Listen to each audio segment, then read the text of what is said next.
بسم اللہ الرحمن الرحیم، اللہم صلی علی محمد وآل محمد وصحابہ وبارک وسلم وصلی علیہ۔ خطبہ ارشاد حضرت واصف علی واصف رحمۃ اللہ تعالی علیہ کی تصنیف دل نشین قطرہ قطرہ کزم سے منتخب انتہائی اہم مضمون رفت خیال۔ رفت خیال پستی حیات میں پیدا نہیں ہو سکتی۔ پاکیزگی افکار کے لیے پاکیزگی کردار کا ہونا لازمی ہے۔ حسن خیال کسی کوشش کا نام نہیں، کسی جستجو کا مقام نہیں، محض تمنائے تخیل یا حصول تخیل کا ذریعہ نہیں۔ عرفہ خیال عنایت ہے، عطا ہے، فضل ہے، اور یہ عطا گناہگار اور خطا کار کے لیے قطعا نہیں۔ لطافت خیال کو اگر جبرائیل کہہ دیا جائے تو نزول افکار عالیہ یا نزول جبریل کسی کافر یا گمراہ کے لیے نہیں۔ جبریل ماننے والے اور مقدس نفوس کو دولت افکار کے خزانے مہیا کرتا ہے۔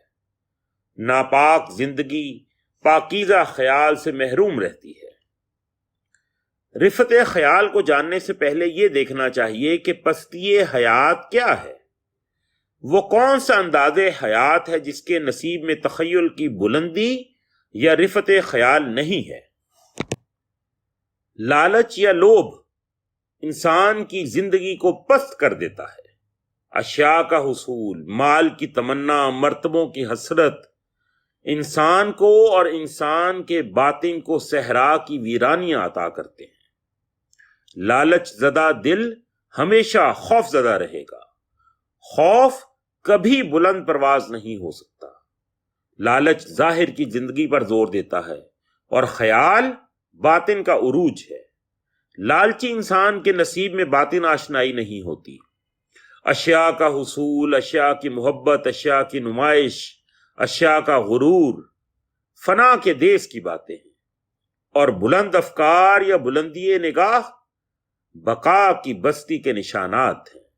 فنا فنا ہے، بقا بقا، یعنی خیال کی بلندی بقا کی دنیا ہے، اور بقا کا سفر اس وقت تک ناممکن ہے جب تک فنا اور فنا کی محبت سے آزادی نہ حاصل کر لی جائے۔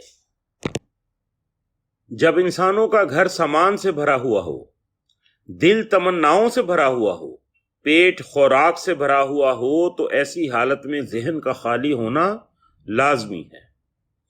پیسہ گننے والا خیال کی بلندیوں کو کیا جانے؟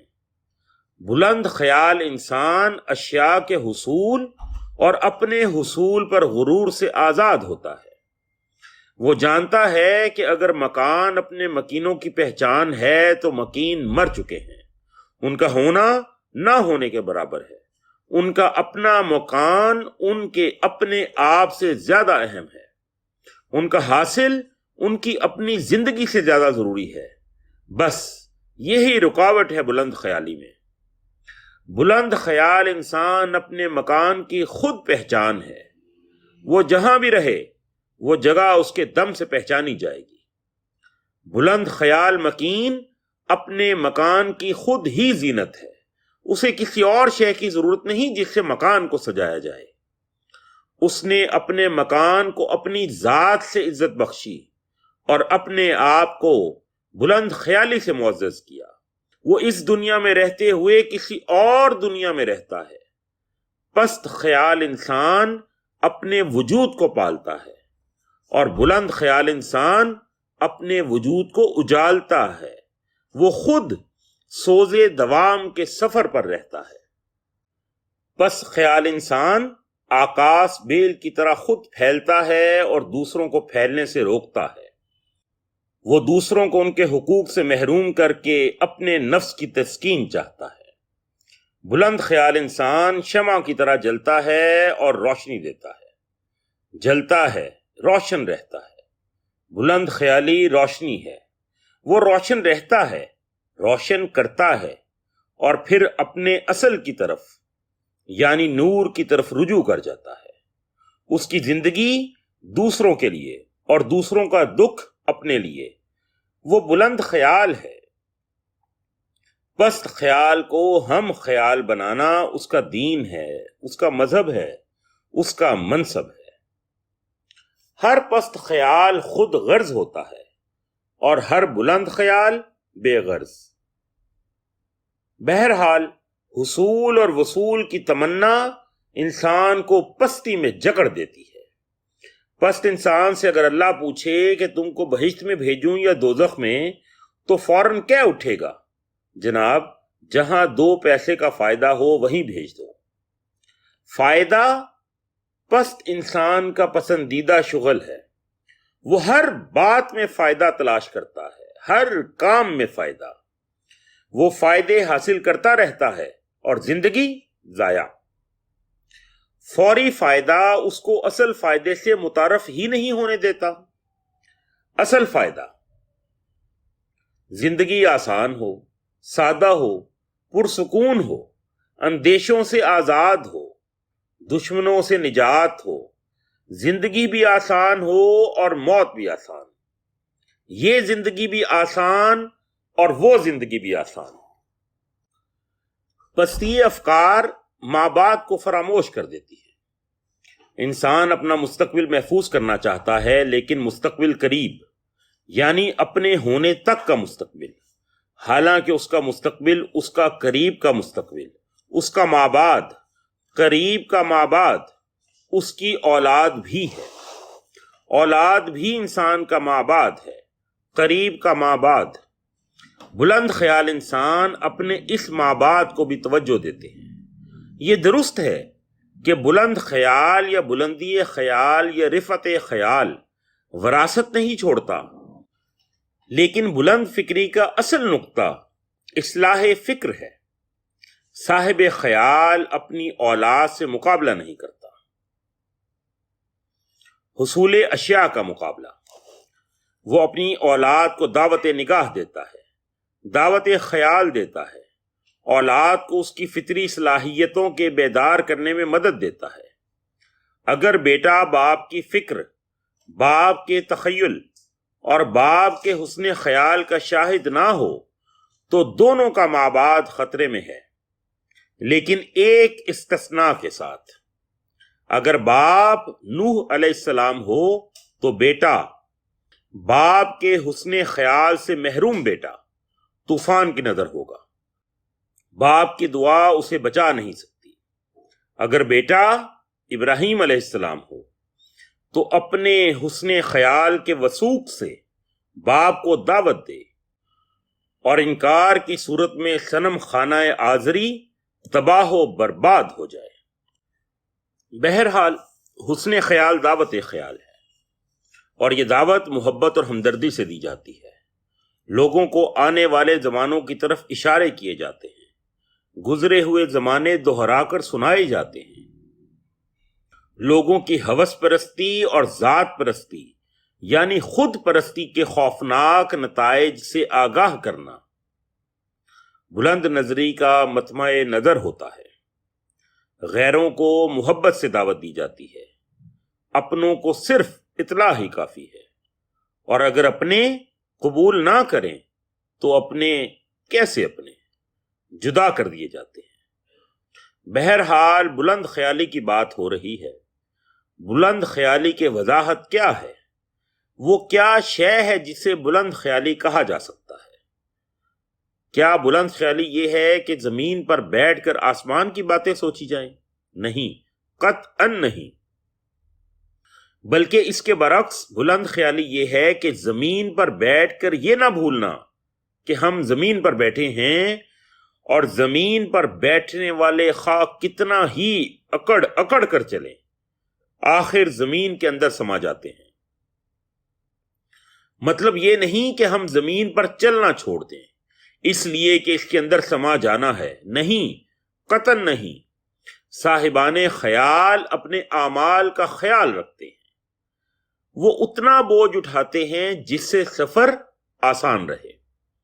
ہر شے ہر وقت حاصل کرنے کی تمنا لا حاصل ہے۔ رفعت خیال ایثار میں پلتی ہے۔ ایثار دراصل فروغ خیال کا واحد ذریعہ ہے، مجبوری ہے۔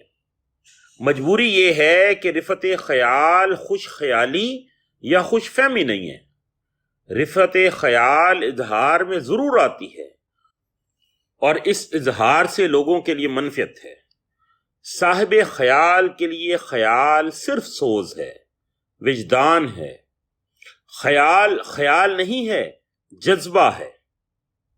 سورج کے پاس دنیا کے لیے روشنی ہے، اپنے لیے آگ، آگ، الاؤ، تپش، سوز، جلنا اور مسلسل جلنا۔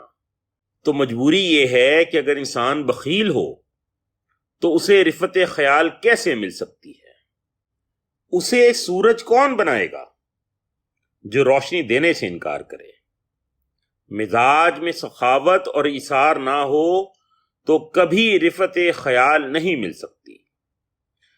رفت خیال اپنے پاس رہے تو خیال نہیں رہتا، اپنا خیال دینے سے اپنا کہلاتا ہے۔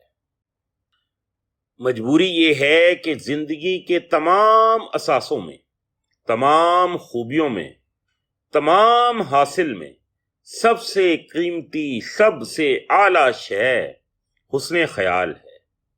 جو شخص کسی کو اپنا مال جو خیال کے مقابلے میں کم تر اثاثہ ہے نہیں دے سکتا، وہ کسی کو بلند خیالی کیسے دے گا؟ اور بلند خیال نہ دینے والا بلندی خیال رکھ نہیں سکتا۔ جس کے مزاج میں دینا نہیں ہے اس کے نصیب میں بلند خیالی نہیں۔ تم مال تقسیم نہیں کرتے، خیال کیسے بانٹو گے؟ یہی مجبوری ہے، اور اس کا علاج یہ ہے کہ اپنے حاصل کو تقسیم کرو، اپنے حال میں شریک کرو، اپنے آپ کو دوسروں کے لیے سمجھو۔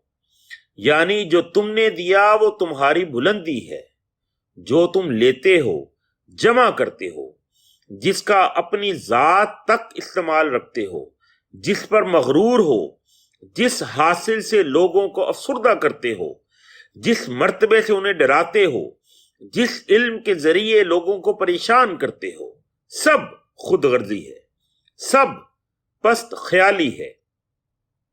کیونکہ بلند خیالی ایثار ہے، روشنی دینا اور آگ میں جلنا۔ بلند خیال لوگ فطرت کے انوکھے شاہکار ہیں، ان کو الگ راز ہستی ملا، ان کو نئے معنی ملے زندگی کے، ان کو حاصل اور محرومی کے نئے رخ سے آشنائی ہوئی۔ بلند خیال کامیابی اور ناکامی کے مفہوم، حقیقی مفہوم سے آشنا ہوتے ہیں۔ ہم دیکھتے ہیں کہ کسی مقصد میں کامیاب ہونا زندگی کی کامیابی تو نہیں، گناہ میں کامیابی زندگی میں ناکامی ہے۔ ایک سخی غریب صاحب خیال ہو سکتا ہے اور ایک بخیل امیر ہمیشہ ہمیشہ کے لیے محروم خیال۔ بہرحال رفت خیال کی تمنا ہو تو مال اور مرتبے کی آرزو سے نجات ضروری ہے۔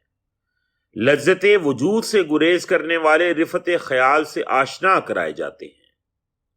دوسروں کے درد کو اپنا درد سمجھنے والوں کو بلند خیال عطا کیا جاتا ہے۔ خدمت انسانیت کے مخلص جذبے کو فطرت خود خیال کے زیور سے آراستہ کرتی ہے۔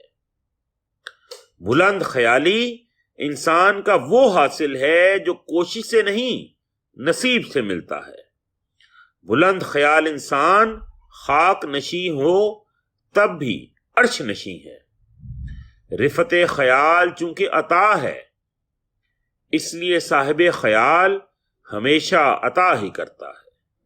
اگر کمائی ہوتی تو ہمیشہ سنبھال کر رکھی جاتی، اگر سامان ہوتا تو سجایا جاتا، اگر مرتبہ ہوتا تو لوگوں کو ڈرایا جاتا۔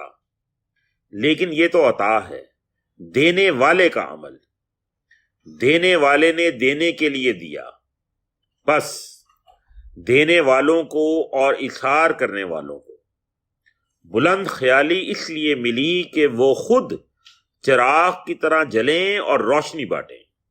بخیل، مطلب پرست، طالب زر سوچتے جائیں کہ یہ سب کیا ہے، بس خیال ہی تو ہے، رفت خیال ہو تو کیا ہے؟ رفت خیال نعمت پروردگار ہے، زندگی میں حاصل ہونے والا اور زندگی کے بعد بھی رہنے والا سرمایہ، یہی رفت خیال ہی تو ہے۔ والسلام۔